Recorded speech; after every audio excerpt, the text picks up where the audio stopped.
Bueno, por acá estamos con Jarolín el mecánico. Bueno, le voy a hacer una pequeña encuesta a Jarolín. ¿Listo?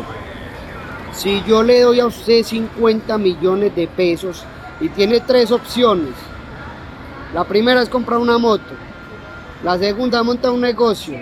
Y la tercera es comprar ropa. ¿Usted cuál elegiría? La segunda, comprar un negocio, Montar un negocio. ¿Y por qué? porque usted con ese negocio se gana más plata y esa plata usted la puede invertir en las dos opciones que restaron. Bien, ahí lo dije. Tiene un 10, un 10. Aprendan de Jarolín. Eso fue casual, eso no fue planeado.